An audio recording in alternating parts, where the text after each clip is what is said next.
क्या बिहार चुनाव 2025 सामाजिक राजनीतिक परिवर्तन के लिए एक शांतिपूर्ण जन आंदोलन था? एक ऐसा जन आंदोलन जिसमें कोई विरोध प्रदर्शन या रैलियां नहीं थी, बल्कि इस कुछ सपने थे, कुछ अच्छी बुरी यादें थी और दांव पर लगा था बिहारी गौरव। क्या बिहार ने भारत को एक नया रास्ता दिखाया है, सामाजिक राजनीतिक परिवर्तन लाने का एक अभिनव और शांतिपूर्ण तरीके का? इस वीडियो के अंत तक हम इन सवालों के जवाब देने की कोशिश कर चुके होंगे। नमस्कार, आपका चैनल में आपको स्वागत। मेरा नाम बिलोल बोस है। इस वीडियो के डिस्क्रिप्शन में आपको ज़रूरी इंफॉर्मेशन सोर्सेज के लिंक मिलेंगे जिन पर हमने ये वीडियो आधारित किया है। विस्तृत जानकारी के लिए उन पर क्लिक करें। अपनी टिप्पणियाँ और सुझाव कमेंट बॉक्स में पोस्ट करें। हम सबसे पहले यह बताने की कोशिश करेंगे कि हम सामाजिक राजनीतिक परिवर्तन और जन आंदोलन की बात क्यों कर रहे हैं। कौन से वो इंडिकेटर हमें दिखे इस चुनाव में। हम इस चुनाव के संदर्भ में सामाजिक राजनीतिक परिवर्तन की बात क्यों कर रहे हैं। हमें 7 संकेतक प्रस्तुत हम करेंगे जो दर्शाते हैं कि ये चुनाव बिहार के सामाजिक राजनीतिक परिदृश्य के लिए एक क्रांतिकारी साबित हुआ। 1, क्या 81% से ज़्यादा बहुमत के चुनाव परिणाम जनता की अपनी ज़िंदगी बदलने की इच्छा के बिना संभव हो सकता है? इसका मतलब है कि बिहार के मतदाताओं ने हर 5 में से 4 सीटें एनडीए को दी। ये बात बताने के लिए कि वो कौन से राजनीतिक को बिहार में चाहते हैं, और ये चूज़ करने के लिए, ये तय करने के लिए कि कौन उनके लिए बिहार को सबसे ज़्यादा सेवा दे सकते हैं। उन लोगों को नहीं जो सिर्फ अपना परिवार को सर्व करते हैं। 2, महिला वोटर। बिहार के 1951 के बाद के चुनाव से अब तक का सबसे ज़्यादा लगभग 72% महिला मतदाताओं का मतदान इस चुनाव में हुआ, जो एनडीए के लिए निर्णायक साबित हुआ। 2.51 करोड़ महिलाएं मतदान करने निकली। इसको हल्के में नहीं ले सकते हैं हम। कल्पना कीजिए कि एक महिला वोट देने जा रही है। हम जानते हैं कि वो घर के काम निपटाएंगी, खाना बनाएंगी और सबको खिलाएंगी, किसी तरह थोड़ा बहुत खाएंगी, बाहर जाने के लिए तैयार होंगी, कई किलोमीटर पैदल चलकर बूथ जाएंगी, गोद में बच्चे को लेकर अक्सर 1 घंटे तक कतार में खड़ी रहेंगी, अपनी पसंद की उम्मीदवार को पूरी लगन से वोट देंगी और पैदल घर वापस आएंगी। कल्पना कीजिए कि इस चुनाव में 2.5 करोड़ से ज़्यादा बिहारी महिलाओं ने ऐसा किया। 3, इसके अलावा ज़रा सोचिए, अगर पुरुषों से ज़्यादा महिलाएं वोट डालने गए तो क्या होगा। रिकॉर्ड के लिए बिहार में महिलाओं का मतदान लगभग 72% रहा, जबकि पुरुषों का लगभग 63%। 4, इस चुनाव में युवाओं ने कहीं ज़्यादा उत्साह से मतदान किया। ज़मीनी पत्रकारों और राजनीतिक विश्लेषकों ने राष्ट्रीय प्रेस और टेलीविज़न को ये बात रिकॉर्ड पर बताई है। हम जानते हैं कि युवा समाज के सबसे पावरफुल परिवर्तन एजेंट होते हैं। 5, एनडीए को भारी मेजॉरिटी मिलने से उसे संख्या की कमी के कारण बिहार के सामाजिक, आर्थिक और राजनीतिक परिवर्तन लाने के लिए दूरगामी वित्तीय और सामाजिक कार्यक्रमों को लागू करने की अद्भुत शक्ति मिलती है। 6, बिहार में पारंपरिक जातिगत समीकरणों को तोड़ते हुए मतदान हुआ। कई रिपोर्टर ने इसको पुष्टि की है। वास्तव में ये घटना कई राजनीतिक दलों को अपनी जाति आधारित पहचान को व्यापक बिहारी और राष्ट्रीय पहचान में बदलने पर विचार करने के लिए मजबूर कर सकती है। यही पॉलिटिकल ट्रांसफॉर्मेशन यानी राजनीतिक परिवर्तन है। लेकिन क्या इस चुनाव में उससे भी बड़ा सामाजिक परिवर्तन के बीज छुपे हुए हैं, जो बिहारियों को जातिगत सीमाओं को तोड़कर सामाजिक गठबंधनों में एकजुट होने के लिए प्रेरित करेगा? 1974-75 के जेपी आंदोलन के दौरान ऐसा ही देखा गया था। 7 और अंतिम, कानून व्यवस्था।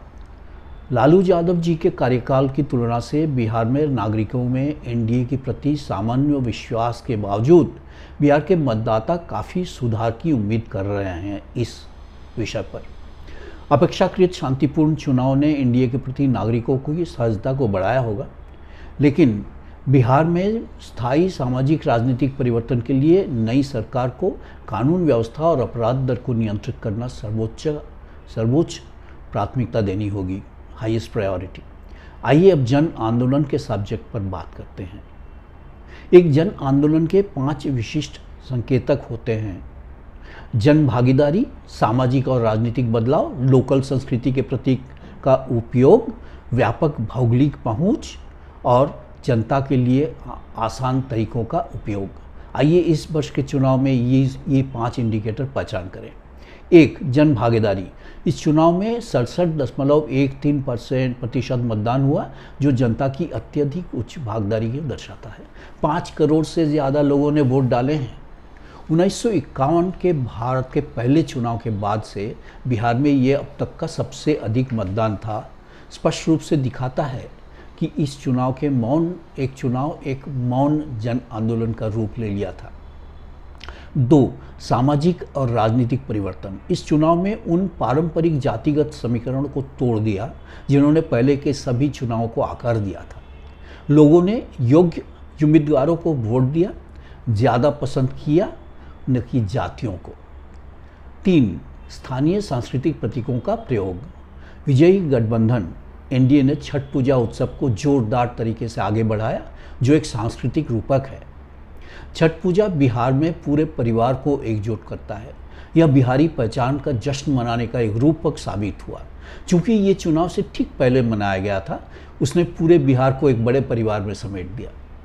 इस उत्सव से सभी वर्गों की उत्साहपूर्ण भागीदारों ने चुनाव को बिना किसी विरोध या गोलीबारी के एक खुशहाल जन आंदोलन का रूप दे दिया। यह एक सकारात्मक जन आंदोलन था, पॉजिटिव, या जिसने मतदान के दृष्टिकोण को जनशक्ति के स्रोत का आकार दे दिया, अपनी नियति बदलने की जनशक्ति। 4. व्यापक भौगोलिक पहुंच। पूरे राज्य में मतदान का जो पैटर्न था वो लगभग एक ऐसा ही था। जिलों के बीच मतदान के कोई खास अंतर नहीं था। विजयी गठबंधन ने राज्य भर में सीट जीती। ऐसा नहीं है कि कोई एक लोकेशन में, कोई 2 डिस्ट्रिक्ट में, सारी बिहार में वो लोगों ने सीट जीते थे। 5. आम जनता के लिए आसान तरीकों का इस्तेमाल। ये सबसे बड़ी बात है। जन आंदोलन का सबसे बड़ा सबूत ये है।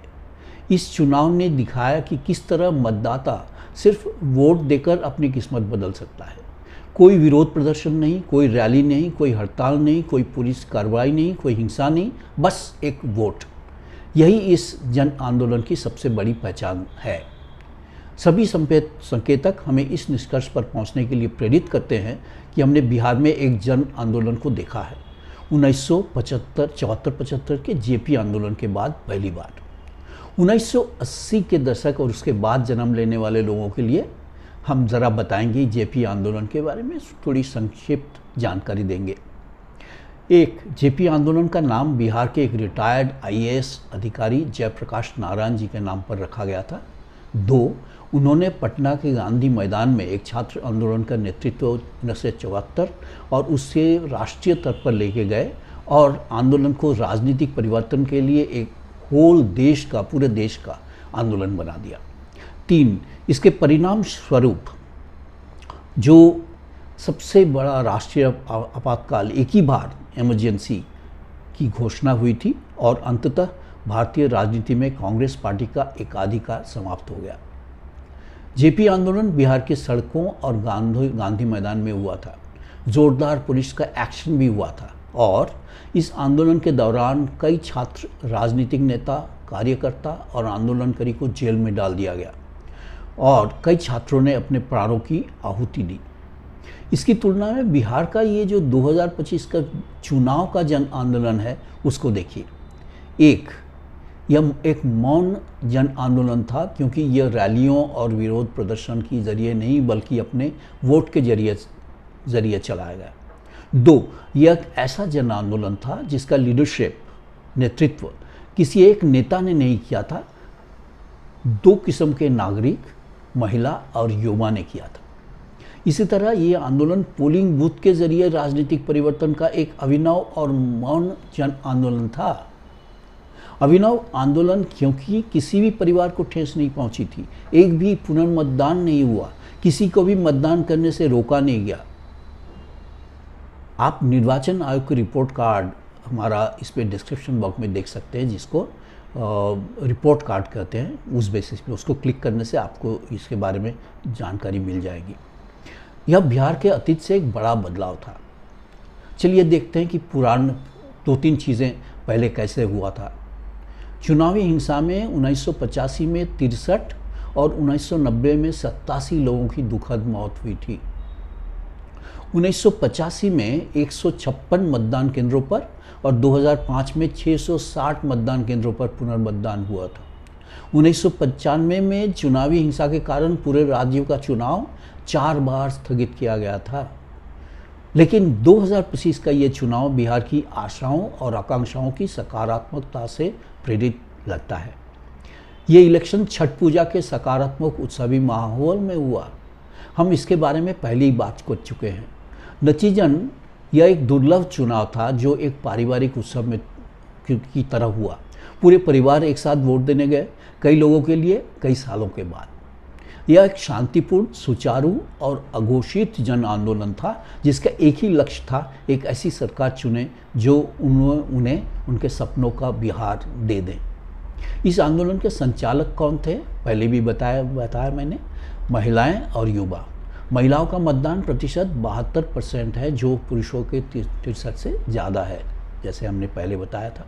बिहार की 57-58% की आबादी 25 वर्ष से कम आयु की है और पंजीकृत मतदाताओं का जो जनरेशन जेड, जिसको जेन जी बोलते हैं, उसका हिस्सा लगभग 25% है।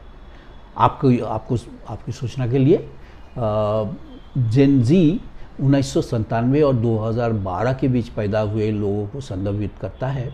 इस वर्ष इनकी आयु 13 से 28 वर्ष के बीच होगी।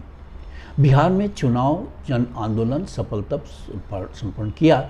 बिहार सामाजिक राजनीतिक परिवर्तन का कार्यभार किसे सौंपे?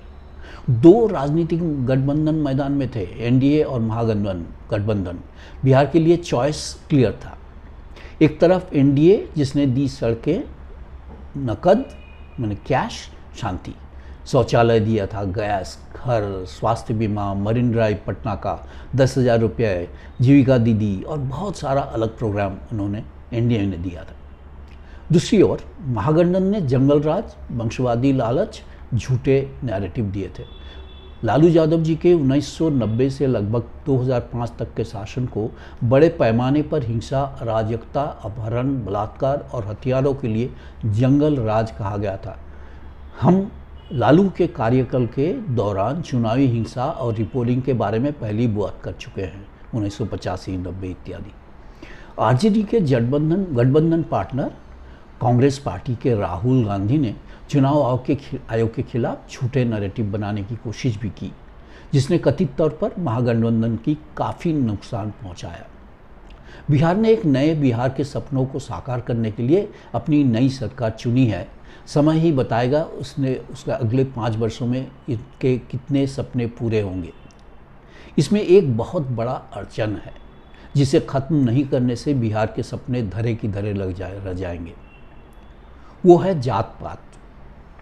Bihari dreams want come true without uprooting. इसको निकाल फेंकने से, ये जो जात पात की बात है इसको उखाड़ नहीं फेंके तो ये जो जात पात है इसके 2 पहिए हैं।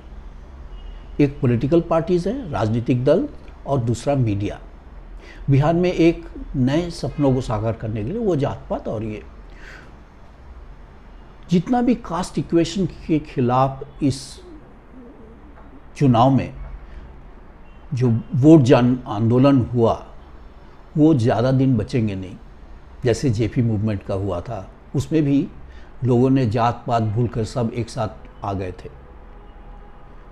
नया बिहारी सपने साकार नहीं हो सकते हैं इस बीमारी जात पात की नहीं उखाड़ फेंकने से नहीं। 2 पहिए है इस डिजीज़ का, जैसे मैंने पहले बताया, पॉलिटिकल पार्टीज और मीडिया। और अजीब की बात यह है कि दोनों एंजॉय करते हैं, बहुत मज़ा लेते हैं ये बीमारी का। पॉलिटिकल पार्टीज़ वो लोग तो कास्ट सेंसस की बात करते हैं। उनका एक गलत विश्वास ये है कि जितना जात पात से बिहार को हम अलग अलग समाज को विभाजित करेंगे तो उतना ही हमारा चांस बढ़ेगा। दूसरा मीडिया।